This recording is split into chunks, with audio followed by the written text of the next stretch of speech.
Hello, this is Vance, and this is Thursday, January the 26th, 2017. These are the CL trades for today using the slow hand method for price action. Overnight, we had a bit of a pull down.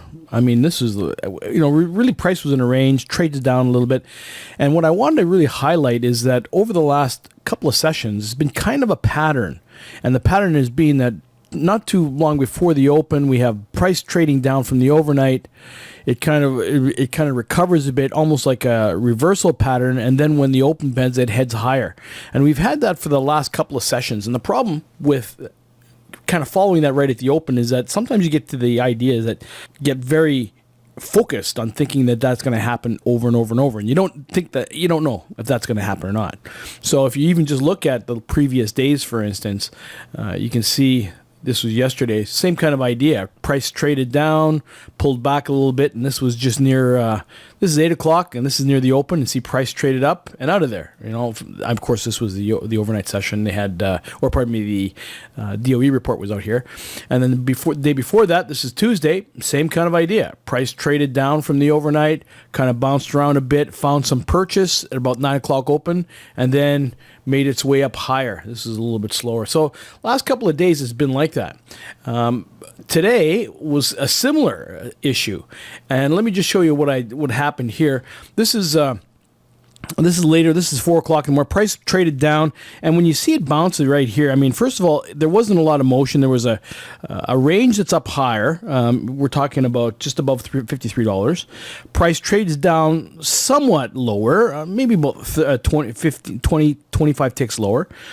Kind of finds a little bit another kind of small range at the bottom. Trades up a little higher again, and the range is.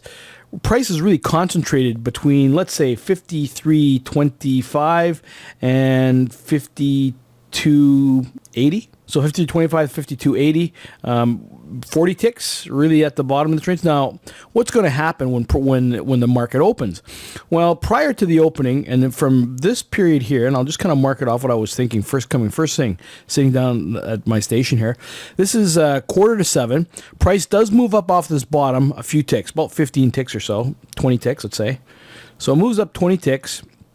From the top, 15 ticks from the top of this double top, for instance, starts to overlap right here, and this bar right here is at 853. So it's kind of strong off this bottom. I thought that maybe this was the bottom of the range right here, because you see these touches here, that it just kind of probed down here slightly and came back up, and this is just before the opens, just a few minutes before the open. So I went long right at 53.09, above 53. My stop at 53.09 is below this area right here, below this previous bar. And when price opened, as soon as the 9 o'clock bell was rung, price came down here and took me out by a tick. It's 52.93. My stop was at 52.94. Because I entered at 09, 15 ticks. Takes me out by a tick, turns around and headed back up, and didn't come back at all. So for instance, your first contract would have been off. Had you just been at break even, it would have continued to move up, and you could have ridden that one right up to the top here. And that was for the one, just a couple of ticks. And that's what, I'm not saying that was an expert move or anything. I didn't know. Had I known that the price was going to move up like this, and it was going to come back to 93, I'd had my stop at 92. That makes sense. But my point is that I was in a position whereby if I was down, if I thought that this was strong enough and low enough, that where would my target have been? My target was really at near these highs right across here. That's what I was looking as far as a target. This area that I was of these previous highs from here. That's what I was looking for, right at that area. And so I was really trying to focus down on where my target and where my stop was. Obviously, if I had been just 2 ticks lower or had waited for the open. Now, this happened very quickly. When price ticked down here, this is 9 o'clock.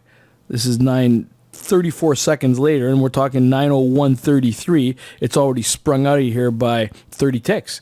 So it was in a matter of just a few seconds. It kind of would have cleared easily. So, and this, it took from this point. This is 7:45 to 8:53. So this is an hour and 10 minutes for these bars to paint, and then as soon as it bounces down here, it just kind of springs out of there because there were buyers right out of the gate ready to buy it up. And then not only that, price pulls back. The first pullback, second pullback, another opportunity, second entry long right here off of this one. Now, pretty dramatic second entry long. I mean, and this is very quick too. This is 9:13. So this was an excellent trade. I was fortunate to be on that one. And this one I rode up to a fairly high level. Another example here, you could have gotten in this one. I mean, there's, you can see there's two pullbacks to this, breaks the trend channel here. And that wouldn't be necessarily a bad trade. The only trouble is that, where do you enter? You like to kind of get it low down on the, and on the stop. So it's not maybe quite as good as this one here. But again, it comes down to the fact that, close is close enough. I mean, the problem is that, these highs, it's not really, this is the yesterday's high, so that would be concerning. And you don't know this is going to happen. Obviously, you get in on this trade and just springs right out of here. There's lots of buyers ready to go up. Now, later on, let's call it from 9:30 on, we have this pretty tight range. It started like a spike in channel, 15 ticks rotating back and forth, does break through at right around 10:30, moves higher, breaks down here lower. And so, like, as far as taking trades here, I like this trade because it's a second entry long. It's below, you've already had the first break, another, and a pullback again. So, second entry long here, you think that, you've got almost enough room to get out. Not quite, but the fact of the matter is that you think that it's going to be, I think there's still movement in the market. And so I'm looking for another measured move. That's what I would be looking at. Like a measured move from here, the pullback, and then maybe a measured move above this area. I think it's reasonable. Well, it doesn't quite get there. We're short by about, 15 ticks. Actually not, about 15 ticks, 16 ticks or so, short of that. And it doesn't move like this, this earlier this morning. It kind of grinds its way up here. So as price moves up here, you got to see where the top is. It does turn around, fails down to this area, breaks the trend, the bottom part of where support is, and then we have an immediate turnaround. So I think it's reasonable to go long here. I mean, your stop is going to be below these areas here, so that's not a bad place to go long as long as as long as it sets up. So that wasn't. But we're looking at the target from the other side of the channel here at the very least. But when price hits this area, you can see there's resistance. Second entry short here.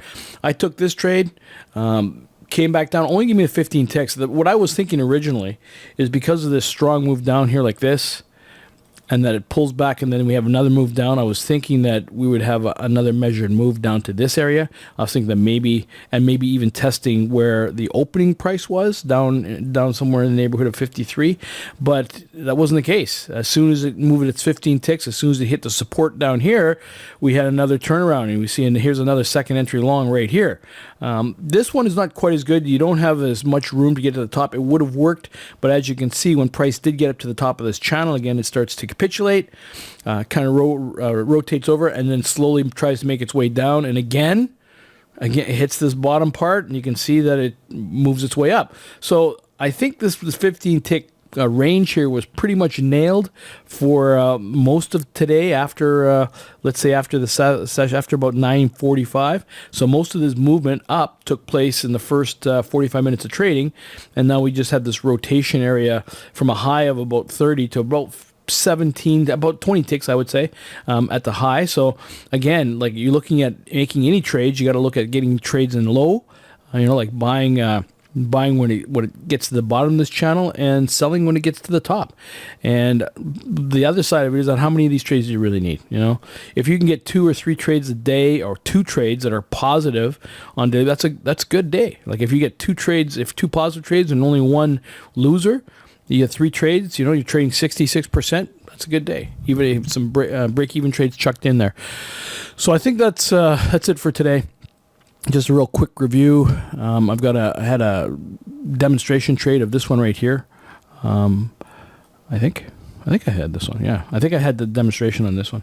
Anyway, I can't even remember from this morning. That's what transpired. It was like 6 hours ago. I can't remember. Slow hand method is the course, the mindful trading course. I discovered that a number of the emails packages didn't go out.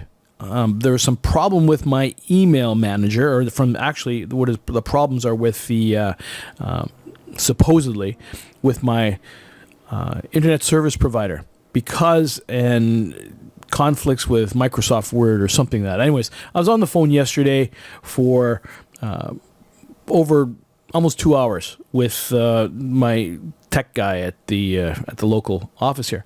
As a result, the packages didn't go out. I tried again today. They're supposed to call me back now to get the other big shot in there to try to figure out what was going on with this.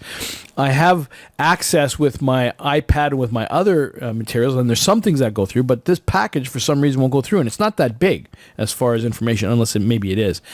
Anyway, I'm going to try to troubleshoot this over the next day or two, and then I will send the packages out. I apologize for that. People that are expecting to receive packages haven't got them. There's probably 25 or 30 of them that are stuck, that haven't gone out, and unfortunately I'm just gotta work through this. I don't know what's going on. I mean, short of taking my computer out and taking it to my tech guy, try to figure out what's going on with the software. If it's a software issue, the people from my internet service provider suggested I call Microsoft, and that's a big help.